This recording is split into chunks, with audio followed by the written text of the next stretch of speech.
Nolan, great to see you.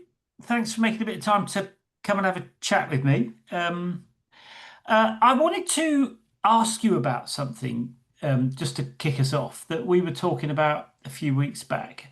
You made a really interesting comment. You said that you felt we've never been kind of more connected, Yeah. but a very large group of us feel disconnected or sort of isolated. I mean, I thought that was a really interesting idea because it both of those things I think are true. You know, that we are better connected now than we ever have been because of technology. And people Yeah. do feel a lot of it. I've certainly spoken to a lot of people who do feel a bit isolated. I mean, what were you getting at there, and how does that relate to your business? Yeah. No, that's a really good point.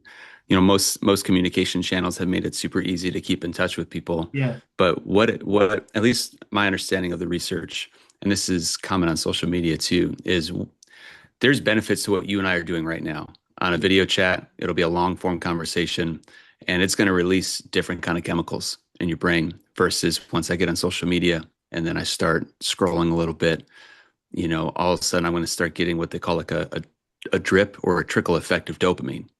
But what they've found in like in-person communication, and this is like Zoom doesn't do the same, but it's close, is it, releases more of a connective chemical called serotonin. And serotonin is super beneficial in helping us feel fulfilled. It is directly tied to, clinical depression. So if you have clinically low levels of serotonin, then you're more likely to get diagnosed with depression. And I think what happens in our digital communication is that it does a great job of relaying information. But because we rely so much on this dopamine, which is such a short-term chemical, and it actually takes time to build up, these interactions where serotonin gets released, that we feel real connection. Serotonin doesn't get released in our social Mm, media and digital connection mm. as much. And how that ties to our business is I saw a gap in not only the breakdowns that happen all the time with communication. Probably the number one thing that we run into in any organization is communication. So Yeah. interpretation, Yeah. understanding, Yeah. misconceptions.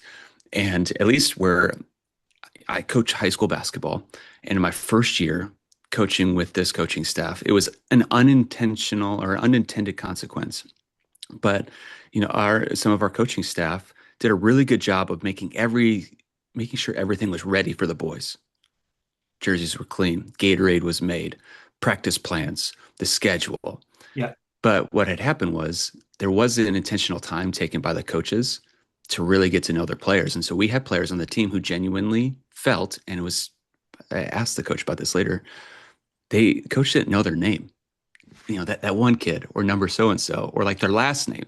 Yeah. But like, if you were called Essery all the time, or a nickname that gets tied to you, but you don't like that nickname. Um, it creates a sense of disconnection, even though you're there. You're present, but you're not actually being present Mm. because there's a lack of connection. So we built a tool that is supposed to help facilitate these in-person interactions. So we asked the question, like, what would it look like if, high school coaches, that are coaching 14 to 18-year-olds, or even coaches who are coaching 12 to 13, 14-year-olds at the junior high level, what would it look like if they met one-on-one with their players for 15 minutes a week during the seasons in which they coach them? And like, I've yet to meet a person that goes like, that's going to be a bad thing. Yeah. No, Yeah. because No, that's a very good point. Yeah. Yeah. It's got right. to be a good thing, isn't it? I mean, it's got to be a good thing. But what like the biggest issue, just do the math. Our basketball program had 35 guys. Yeah. That coach doesn't have 15 minutes times 35 for 16 weeks.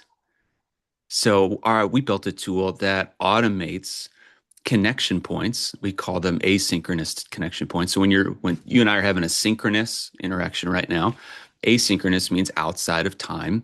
And so outside of practices and games, text messages get automated by the system. So the coach doesn't even have to plan them. And they go out to the kid's phone, gets logged in our system as they go out. And that kid can text back directly to the coach where everything gets logged. So now we can have minors and adults texting without fear, of any Because bad they're, can actors. you just pick up that point because in the US there are rules around that, aren't there? I mean, just explain those for people here that perhaps don't understand that. I mean, just explain that rule around that. Yeah, that's a good point. Underneath the age of 13, you know, kids can still text adults as long as that parent has given permission. Right. And so, I mean, over 13 kids, which is an interesting, a whole another sidebar conversation that you and I can have. But if you're over 13, you've got consent to hand out your phone number and to engage in digital communication. But we've got laws that are popping up all over the place, and I'm sure you've seen it. You know, Australia just banned social media underneath the age of 16. Meta, oh gosh, TikTok, and somebody else just lost a lawsuit battle for, Yeah, in you know, their Mexico or effects on something. kids. Yeah. I mean, they've got thousands of lawsuits right now around the world.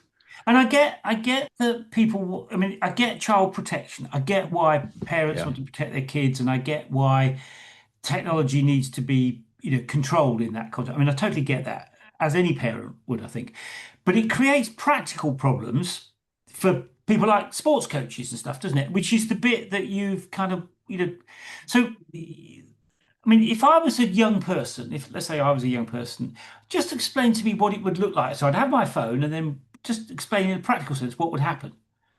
Yeah. So, I mean, typically, you know, if a team needs to communicate with players and parents, the school would approve of some mobile application. Yeah.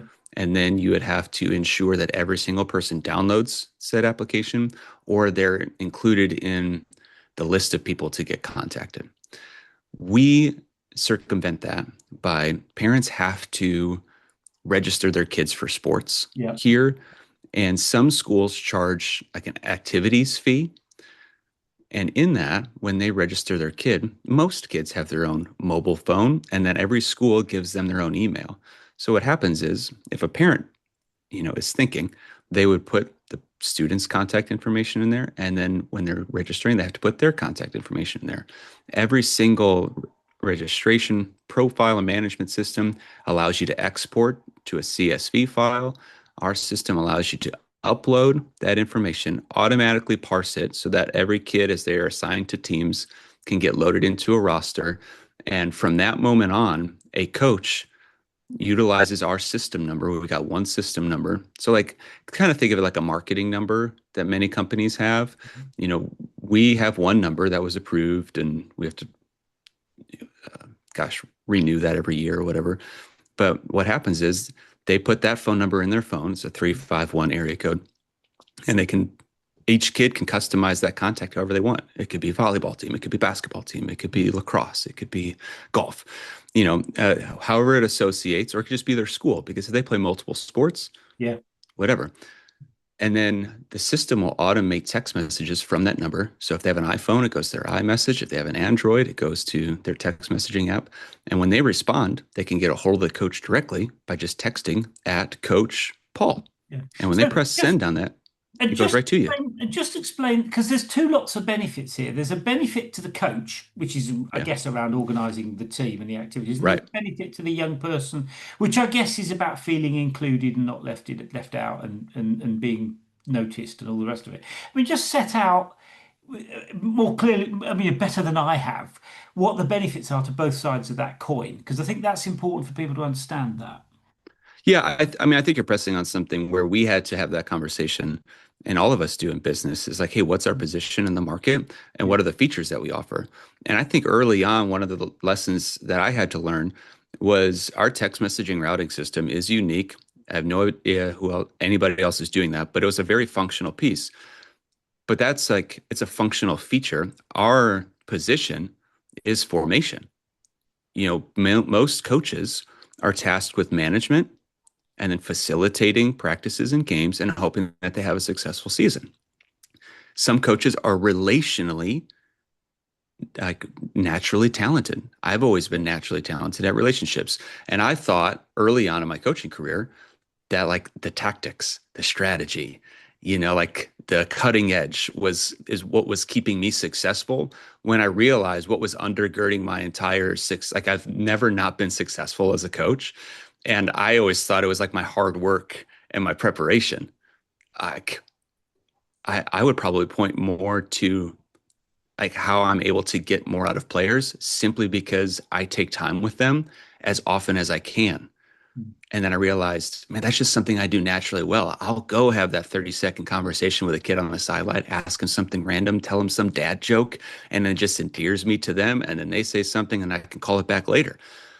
But that's a natural thing that I have. So how, like for me, how can I then take that formational piece, just sticking with words that start with F, and then create something that was functional around that for the coach who's not naturally talented? So now we can decentralize these tools for coaches that go, yeah, I don't naturally do that well. Like I'm not interpersonally driven and I don't feel equipped to connect with these kids. I'm fearful to connect with these kids really on a deeper level when, we touch back to that I'm present but not there mentally piece. Like that's what drives kids to run through walls for their coaches. It's the coaches who show that they genuinely care about the individual that makes up the collective that is their team, are the coaches that are, you look at the best coaches across all sports all time, they manage to just be able to pull the most out of their athletes.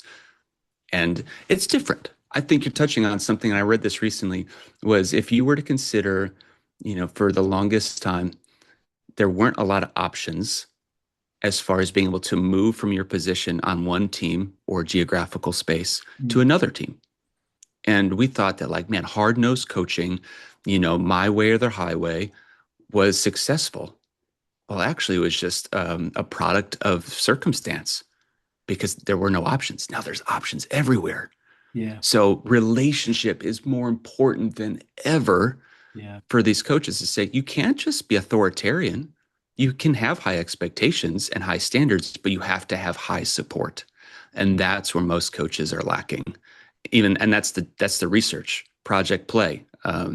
They did a national research study in 2022, and less than half of coaches felt confident in supporting a student going through a hard time. That's a I mean, relationship issue. it's a really interesting statement that because you would think that coaches would have a handle on that because it's such an important aspect of a relationship with a young person if you're a coach, but it Yeah. clearly isn't something that they've got a handle on. And my reflection on that is, I mean, I trained as a sports coach. I mean, I'm talking a very long time ago before any of this technology delivered.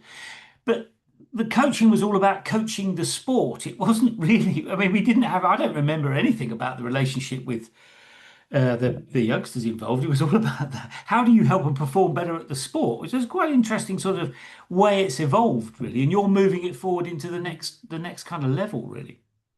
Yeah. I see we are at a fever pitch when Mm. it comes to protecting kids, but still being able to reach them where they are. For all of us in the business space, if we're trying to get somebody to use our product, we're leaning into consumer psychology and we're trying to help them to understand or even feel that tug, that need that I have to have this product or else my life is lacking, right? That's just basic consumer psychology. And I'm probably oversimplifying it. And Scott Galloway might disagree, but I feel like I got that from Scott Galloway, who lives over by you, by the way, Right. um, NYU professor. And for us trying to help people to understand that, like, we don't know what we don't know, right? So for a coach is like, I think I'm doing what I'm supposed to be doing. Yeah. But if they don't know that the relationship piece is big, so then that's a marketing issue, Yeah. right? So we got to get the word out, and that's happening here, but it's happening in pockets, and we're trying to bring that to the national stage. Yeah. Yeah. I mean, I think it's a great proposition, and certainly having, had I mean, I experienced that role many, many years ago, and I mean, I think you've really identified a very important problem. That it's so important to make people feel noticed and cared about and supported. That's part of what the coach does. I mean, I think that, but that part of it has only really been recognised relatively recently because it was all previously. It was all about the sport and the technique. It wasn't necessarily about the individual. So I think you've hit on something really important there, and I can see why youngsters find that valuable. Let me ask you about how you kind of built the proposition. I mean, so I mean, I was listening to a podcast a little while ago, and the woman from forgotten her name now. Um, anyway, she was talking about how she had been admiring a problem. And then it was only after she'd been admiring the problem for a while that she then got stuck into fixing the problem. I mean, how long Interesting. have you been admiring this problem for? I mean, how long have you been a coach and been concerned about this problem? And how has that been going on a long time, do you think? Or is it something that you just fixed? I mean, just tell us about where it comes from. I think, when does change often happen for us, right? Most people are hesitant to change unless, something happens Yeah. in their life. I coached for over a decade before I took a break from coaching, got married, had kids. My kids were old enough, so I got back into coaching. So 4 years ago, and realized this culture problem that we had where kids were like, Coach doesn't care about me. Coach doesn't know my name. And I'm hearing how coach is communicating, and I'm able to translate that based on my experience. But then as I asked the players, hey, what do you think coach was saying there? And their answer back to me wasn't even remotely close. Yeah. Like they obviously weren't understanding. And so the the the Stephen King, one of my favorite authors, says that like big things turn on small hinges. Yeah. And what seemed like an inconsequential question has driven us for the last, driven me for the last 4 years, and then 2 years into this Hey Coach experiment was, hey, Coach, what is our role in teaching these kids how to communicate? Because there was an obvious gap between what we were saying, if the Charlie Brown cartoons, right? I love how that's depicted. It's Charlie Brown, and then the teacher sounds like what? Wah, wah, wah, wah, wah, wah, wah, wah, wah, wah. And I think that's what's happening. Yeah. And for me, it was 4 years ago that I was like, but I think I remember when you and I met before we started recording this, I went and looked for the answer. Yeah. Somebody had to have created the tool that facilitates better interpersonal communication between adults and student athletes or athletes as a whole. And to my surprise, and this is like how most businesses start, right? There was a gap in the market, Yeah. Yeah. had the idea at the right time, had the means. It's all about timing. And, there's a wave happening, I think, nationally and internationally.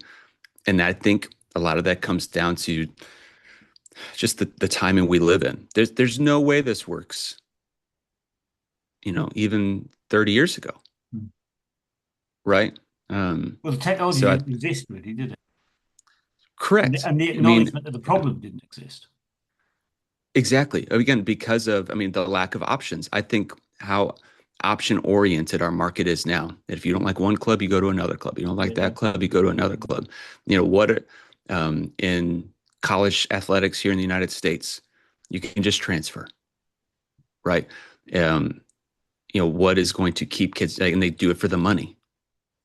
And I was listening to the founder of Twitch share that he went into depression after he sold Twitch in 2014 for $970 million. The founder of Tom's Shoes sold his controlling interest in Tom's Shoes, went into a deep depression. These guys are, hundreds of millions of dollars, Mm. and it's not making them any happier. Yeah. We are, whether we like it or not, we're highly relational, emotional beings. And no matter how stoic we are, no matter how logical we get, we are still, this undercurrent of emotions Yeah. that have to be guided by logic and truth. But even then, we know we like self-deception is Yeah. such a big deal. But And also, we know so, we've got to yeah, do something about it, but we don't necessarily know how. And I think what's interesting about your proposition is that you're taking a step down that road of how to move forward around that, which I think is actually very powerful, particularly for the youngsters, I think. Because yeah. it would be very damaging. I think it would be very damaging for a youngster to feel ignored. You know, Hmm. and what you're doing is figuring out a way to address that when you're working with youngsters at scale, which I think is very significant, actually. So you decide that you're going to fix this problem after you've Yeah. been thinking about it for a number of years. What happened then? It's a timing thing. I just so happened to this like look at the landscape. I've been a season ticket holder, and I don't know how tickets, I think you mentioned either being a season ticket holder or a club ticket holder. Mm. where you are for football. Over here, I had been a season ticket holder for the Chicago Cubs. I got on a 10-year wait list when I was 18. When I turned 28, got the call. It was 2015. If you follow baseball at all, you know that something special happened for the Chicago Cubs in 2016. Well, I was a season ticket holder during that time, cut my chops in what it meant to manage 81 games of tickets. And I wasn't going to all 81 games. It's a little bit different here. We buy tickets and most people sell most of them, just because we don't have time to go to 81 games. Well, I got out of that in 2021, and there's a female basketball player here by the name of Caitlin Clark, who was playing at Iowa University about 4 years ago. And she was determining whether or not she was going to go into the WNBA. I live 2.5 hours from where she ended up being drafted by the Indiana Fever. And before she declared for the WNBA draft, I had been doing my research, reached out, and I'm trying to make this a long story shorter, decided I was going to put a deposit down and become an Indiana Fever season ticket holder, which for WNBA tickets, that's cheap. Huh. Sure enough, the night of the day I put my deposit in, she declares for the draft. The Indiana Fever had the number one pick. Fast forward a month and a half, the Indiana Fever take her as the number one draft pick. And I went to 5 games, sold my other 16, and profited enough money to pay a consulting company to build my 1.0 MVP. Wow. Because I'm not a coder. So if you don't know how to code, you got to find somebody who does, Yeah. and then be able to communicate and relay the vision for what you want. And that's how I got started. Wow. Wow. And the rest, as they say, is history. We're So, getting there. We were pre-revenue, Paul. We started taking in revenue. I don't know if that's where you're going, but this is this week. You and I are recording this. This is my first week where we're actually taking in revenue for the product, yeah, and we're moving past which is a a lot great of different milestone. things. I mean, it's a great It milestone. It's a really it's important because you'll huge. remember that forever on the assumption the business is, well, even if the business isn't successful, you'll still probably remember it because Yeah, it's a or great moment, isn't it? It's a great moment. So the thing I wanted to ask you though was, so you decided to set it up. Um, has the experience of building the business been what you thought it would be? Because it's very different from being a coach. jeez, goodness. I know you want me to keep my answer short, Paul, because it makes for good clips. But I will say this: when we picked up some funding, we went pre-seed round last year. And for many people who are trying to go for funding, they have to do 100 pitches, right? And they Yeah. get told 99 times. It was right time, right place with a lot of different people, Paul. Like I wish I could say that like I knew exactly what I was doing and I had the strategy built out, but I had just been following these little nudges, these little like winks of opportunity. Like the guy who invested in us was sitting at a table at a wedding reception where I officiated it for some friends. Like, what's the randomness Wow. of a guy? And then as you do your small talk at these weddings, right, you find out what people are doing. And I said, oh, he said what he was in tech. And I said, I had this idea for this app that I'm having built. And I just asked him questions. I wasn't even looking, funding wasn't even on my mind. Yeah. And, he he gave me a bunch of great insight, Paul. Like the opportunity to give back to other people without anything in return. That's why I love what you're doing with the Chief Uncensored. I think this is super special. So again, thanks for having me. But in the process, when we picked up some funding, there was somebody along the way where I shared with them, man, I feel like I've made 17 mistakes just in the last 18 months alone. And they said, if you've only made 17 Well, you did mistakes, pretty well.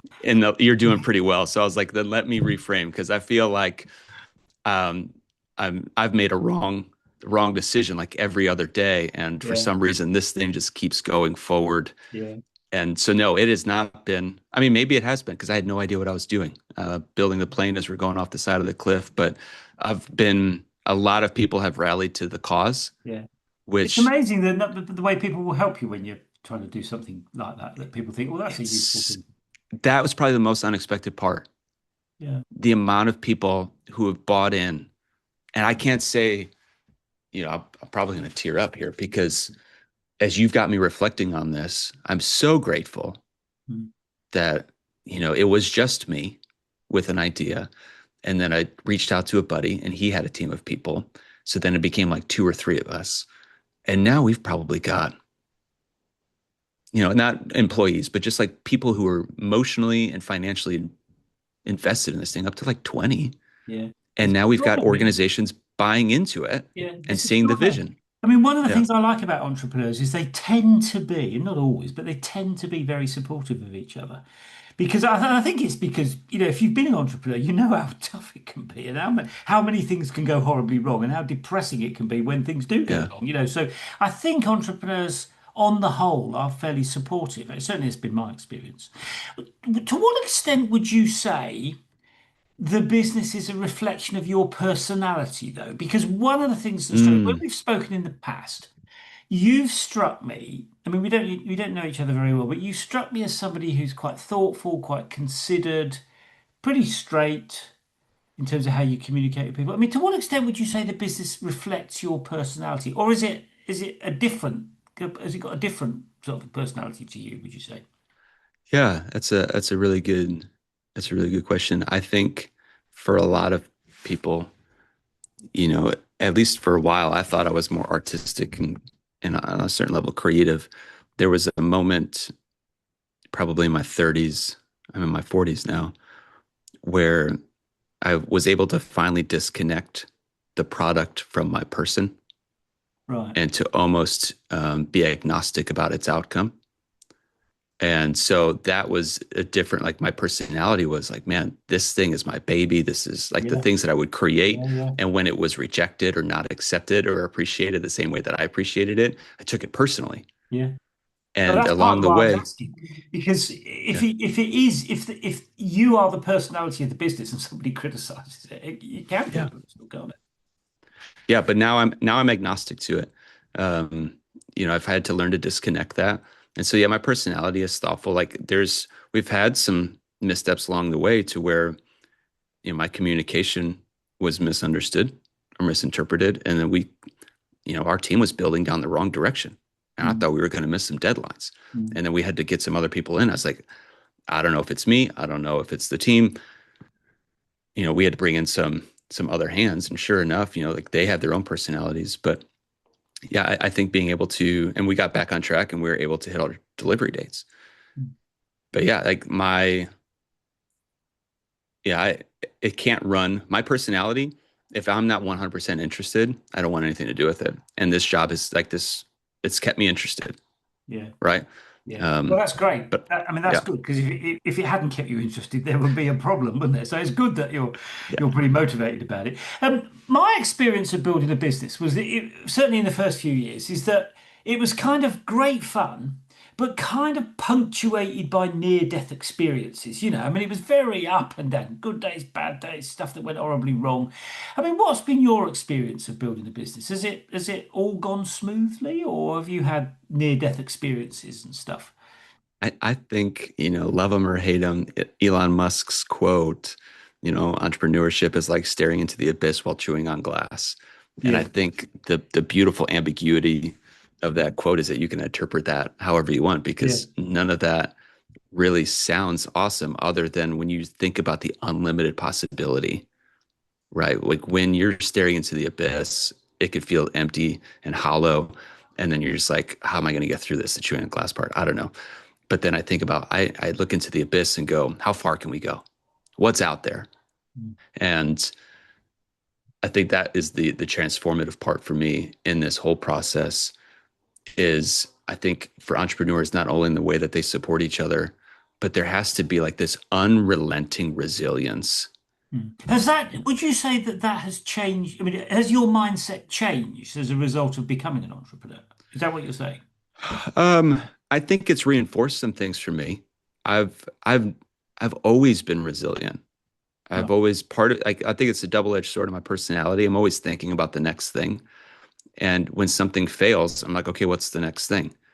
And the double-edged side of that is I could have something really good going on, going, okay, what's the next thing? Mm. Right. And so, no, it hasn't. Obviously, I don't think there's anybody's business that it's gone, 100% smoothly. I think you're going to have, like I said, we almost missed some deadlines Mm. that would have eroded brand trust, Yeah. but we hit those deadlines and we're rocking out demos and, our calendars are filling with meetings. And, now it's a time where, um, like with any entrepreneur, like, okay, I have to learn that it's not going to live and die by me. I have to be able to step away or else I'm going to burn out. But there are going to be days where I'm up at 6 and I'm still working at 10 p.m., Yeah. and that there's days where I'm able to knock some stuff out for 2 hours and then go play golf. Yeah, yeah, and that's one of the great. I think that's one of the great things actually is that you have a sense of control. I mean, sometimes I'm not sure how much control you actually have, but it feels like you're in control because you can say no to meetings, you can say yes to playing golf if you want to because you're the boss. And I think there's that actually is a really nice part of it. I mean, people like us tend to stay focused on the business, but you can say no and do other things if you want to, can't you? Which I think is a great option to have. Let me ask you, I mean, you've come a long way. You're now at that sort of jumping off point, which I imagine must be really exciting. So you've kind of done a lot of the heavy lifting. I mean, the tech's in place, you've got customers coming on board. How do you see the kind of next bit of the journey, if you like? And I mean, do you see it as all plain sailing going forward? And what's the end game? Where do you want to get to? So two questions there, really. Yeah. The we're we're in this race to 300 now. We're in a race for us to get to 300 organizations or schools or teams. And I think we're on our way. And I want to get there by spring because, like I said, we did a pre-seed round in the ed tech space. If we were to sign up 300 schools between now and May of 2027, most of those schools aren't going to pay us for that annual contract until July 1st of 2027 when budgets reset.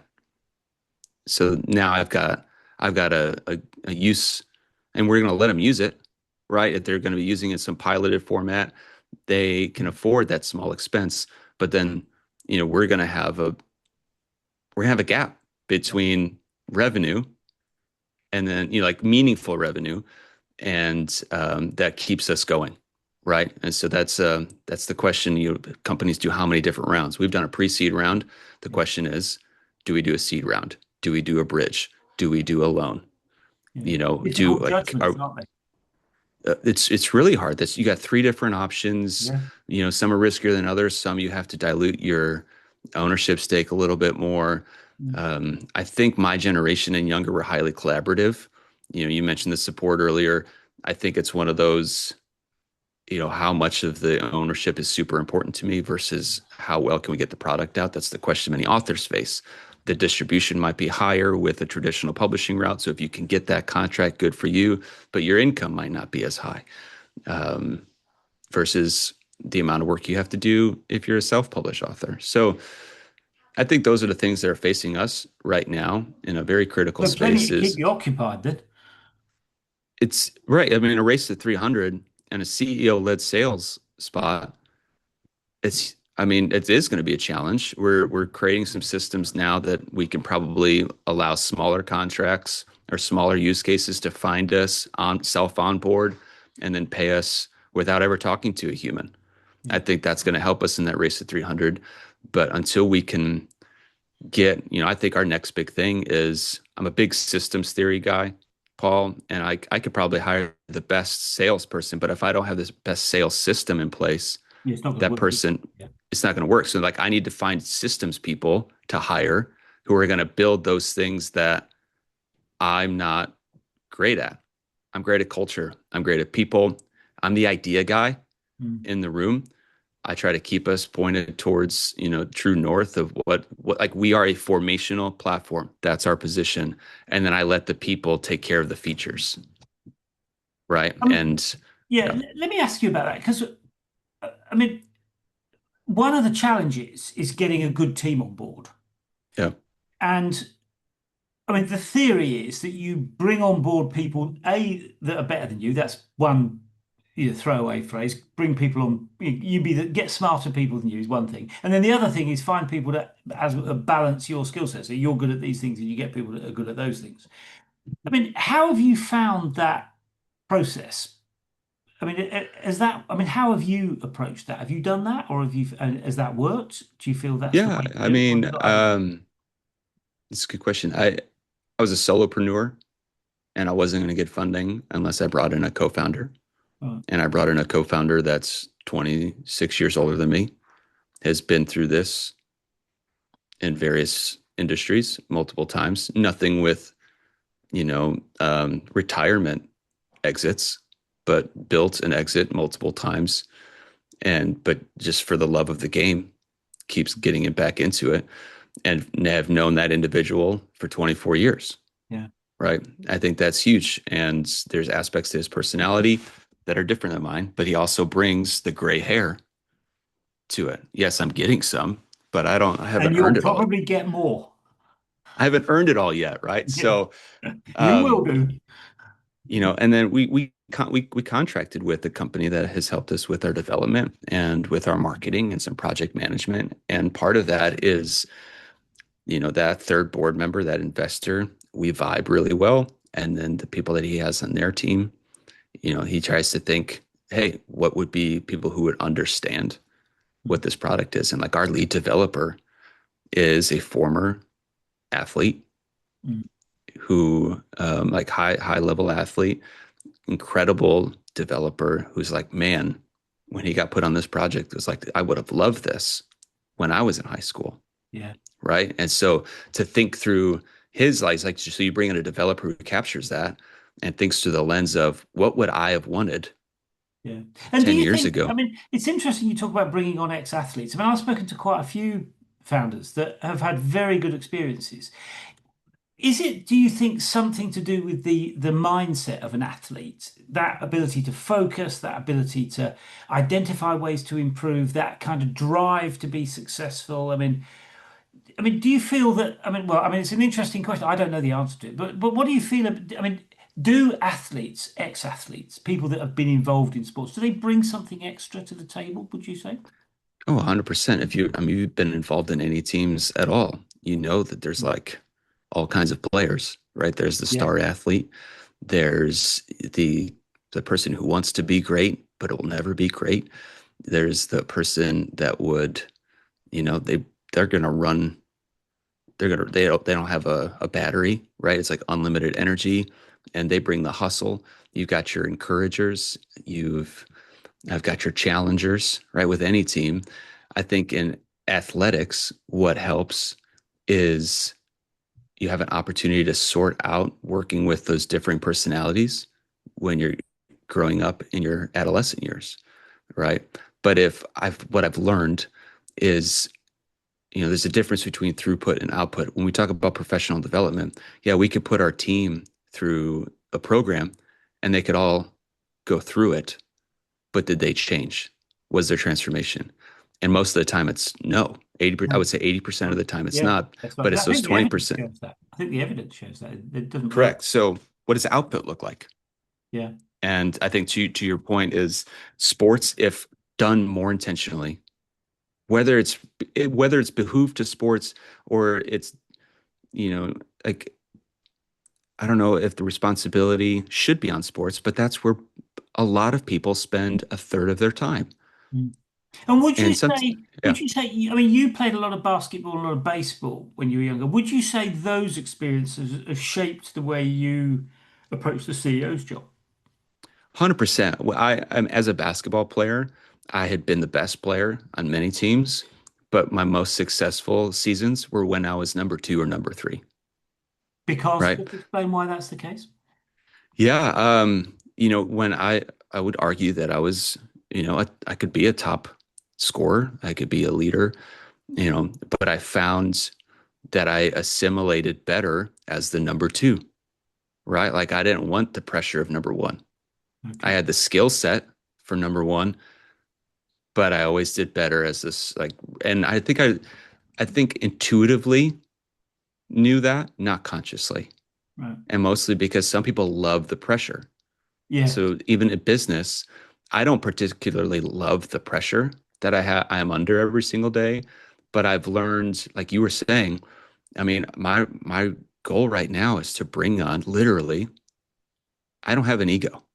I want the smartest people in the business coming in who buy into the vision and could get this thing moving forward so that frees me up to do the things that I do well. And so like for basketball, just using that as an example, is if the pressure is going towards the top person, then you're less likely to think about me. And then that's when I could become really dangerous and still get my buckets, Yeah. right? Yeah. Yeah. Yeah, it's an interesting take on that, I think. One of the things is that you talked about direction a second ago. One of the challenges I think of being a CEO is that there's a lot of noise.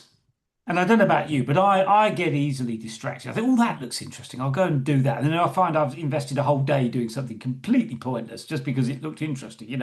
I mean, how do you find your way through the noise? How do you separate, I mean, for want of a better way of describing it, the signal and the noise, if you see what I mean? How do you, because you want to be focused on the right things, but we don't always know what the right things are at the beginning. I mean, how do you work through, stay focused? How do you do that? Yeah, I wish I knew the answer to that. I think through how many strategic partnership calls I've had, Mm, right? When you're small, like that right partnership, right? That right alignment, who's willing to attach, they're bigger than you, and they're willing to attach their name to your name. And now all of a sudden you're tapping into a market that it didn't exist for you before. And I think in the beginning, it's a mixture of I'm willing to take every single meeting to as you learn and grow, you realize not every meeting is going to be worth your time. mm, And you're able to, as though, like, as because then people approach us too, right? So there's other people our size who we're trying to buddy up yeah. and go at this thing together. And then, the big fish never want to play with the small fish, Mm. right? The big fish oftentimes want to eat the small fish. So finding those medium-sized fish who missionally align with what you're doing, I think where I'm at, and trying to navigate that and discerning that. I don't, I don't think I have that answer yet. I don't think they're easy. I don't think there are any easy answers, to be honest with you. I think that's one of the. It's an ongoing challenge. I think because it just changes as the business grows and develops. The situation changes. So you've still got a different set of judgments to make, and they never, in my experience, they never get any easier. Yeah. I mean, you just touched on decision making. I mean, how do you feel? I mean, the job of the CEO obviously is to figure out how to make the whole business work. I mean, which is ultimately about good decision making. I mean, how do you feel about the decision making process? Do you enjoy it? I mean, what's your take on getting to the right answer, if you see what I mean?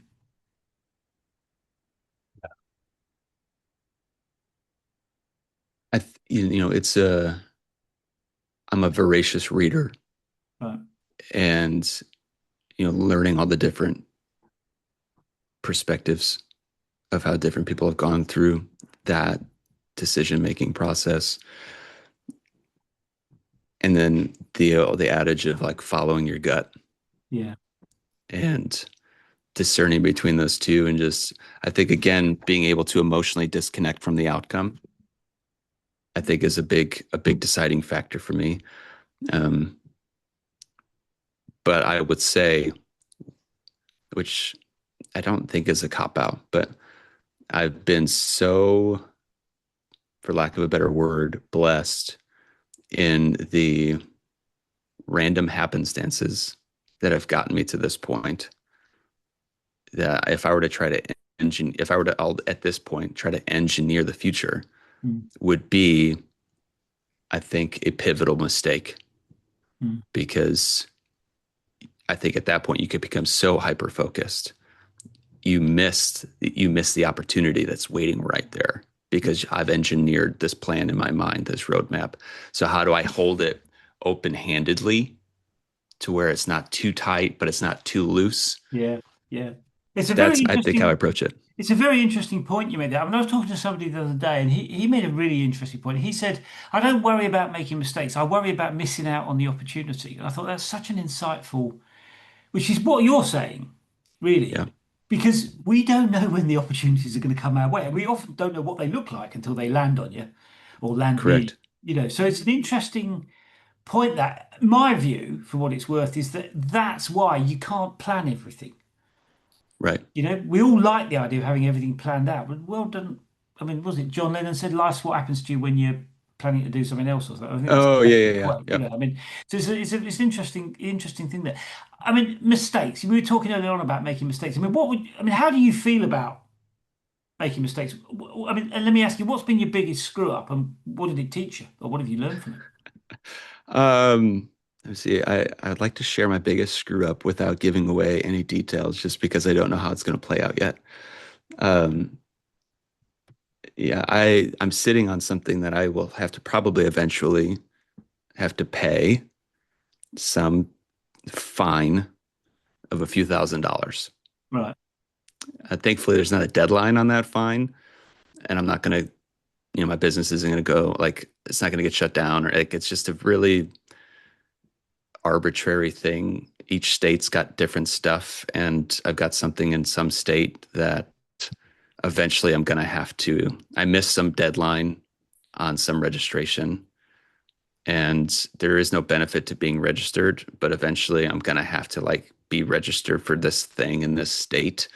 And because I missed the deadline from the time that we incorporated, where we incorporated, I'm going to have to pay a fine. And so, unfortunately, I'm going to owe thousands of dollars at some point, but I wasn't going to take thousands of dollars now because that wasn't going to move the needle Yeah. in the business. So I think that's a very expensive mistake that And hopefully, frustrating by the sounds of it, because you, again, yeah, you've always struck me as somebody that pays attention to getting things done properly. So it must be yeah, very frustrating to realize that something, if you like, which is an administrative thing rather than yeah. has is going to cause you some pain. It does, and it's multifaceted in my annoyance with that particular thing because that's just it was as simply I didn't know what I didn't know, Yeah. and it wasn't until um, we hired some bookkeepers that were filing something somewhere, and learned that we weren't registered in this thing, and it's just that particular state's way of making more money, Mm. and so we missed it. Like I'm compliant, like I said, I'm not breaking any laws, but some states just have arbitrary stuff. And there's just no way for me to know about it unless I investigate Yeah. how every state does business. And so bookkeepers would know, right? Because they're in this stuff every day. I was just trying to create a communication platform. Yeah, So that kind of stuff drives me up the wall. I mean, it's so frustrating, you know. it makes it hard. So Yeah. yeah, to make that decision, then going like, okay, am I going to run into any legal issues if I don't? And the answer is no. But it's just the fine, the longer I go without paying the fine, you know, um, trying to line that up. Now it doesn't like grow out astronomically, but yeah, eventually I'm going to have to write a very hefty check. Yeah. But Well, good if luck the, with that. thank you. You have my sympathy, absolutely. So, a couple of questions before we wind up. So, I mean, what would you say when you look back? What would you say you've learnt about building a business? I mean, what would be the big thing you've learnt from on the back of the experience that you've had? Yeah, probably the biggest thing that I've learned is if you really do have something compelling. I had people early on tell me that they supported me in word, but weren't willing to support me financially. And I think I could have easily taken that as a deterrence, like I don't have a good idea. Mm. And if there's other CEOs out here in the early spot that think, man, I just think about some of the most influential people in history, and you still have people who would never follow that influential person anywhere, right? So I could solve all of the world's problems, and I'm still going to have somebody. Was that FDR? FDR said long ago, he says, I could walk across the Delaware River or the Hudson, and the news line the next day is FDR can't swim, Yeah. right? Like you can't, so Yeah, such a good. I think that's what I've learned is like you're not going to win them all. You're going to take your lumps, and you're going to have people who just love what you've got, and you can't be distracted by the people who don't get it, and or the people who just like they don't see the need. Yeah, yeah. I think that's such an interesting point. I love the quote from FDR. That's a great quote. One last thing. I mean, if you were to offer a bit of advice on the back of what you've learned, I mean, what to a rookie CEO, somebody Yeah, starting out, somebody that, what would that advice be? yeah. I think the biggest thing is positioning. We've really had to nail down where we're positioned. So as Al Reese, it could just seem so simple, but when you listen to Reese talk about positioning, that can make or break Yeah. your business. Like you, so you have to be close enough to your competition, but distinct enough that when they think about you, they think about their competition and vice versa, but then you stand apart in their mind. Yeah. That is a real Um, trick, isn't it? it's a huge challenge. And that's where we like for us, we've really had to nail down what is was a feature of our platform and what are we about, Mm. right? Because there's plenty. Even though I think we have a game-winning feature, anybody can mimic a feature, Yeah. right? It's just whether or not the spirit of or the DNA of what your product can accomplish for somebody is like the true thing. So being able to position that in a way and then be able to educate. Sometimes people get it easily, but sometimes you have to educate people on what your position is because you might be creating a new position, Yeah. and that's the biggest challenge. So nail down position, and at least you can go all in on what that is, as opposed to always guessing or trying to go after this marketing tactic or this messaging or whatever. Nail position, and I think you'll be on the Yeah. right road. Yeah. And I'm impressed that you've been reading a book on marketing that is that old. I mean, even I remember books like that, and I'm a lot older than you. So I'm impressed that you've done your history there and researched the good stuff, because some of the old stuff is the good stuff in my view. Nolan, thank you for making a bit of time to come and have a chat with us. I think it's a brilliant proposition. I mean, I'm biased. I like sport, and I think it's great. It's great Yeah. to have young people involved in sport. And what you've got is a great bit of technology that will really help them. I think, help them feel noticed, cared about. It'll help coaches do what they want to do, which is help youngsters. So I think it's great. I mean, I really think it's a great proposition. So thanks for making a bit of time to come and have a chat with us. And I know you've got lots of exciting stuff on the horizon, but good luck with it going forward, because I think it's going to be, I think it's a really, it's going to be a really interesting few years for you. Thank you so much for having me, Paul. I've enjoyed listening to some of your other uh, interviews, and I think you're really great at what you're doing. So continue the great work, and I appreciate you. Lovely. Thanks, Nolan. See you soon. All right. Bye bye.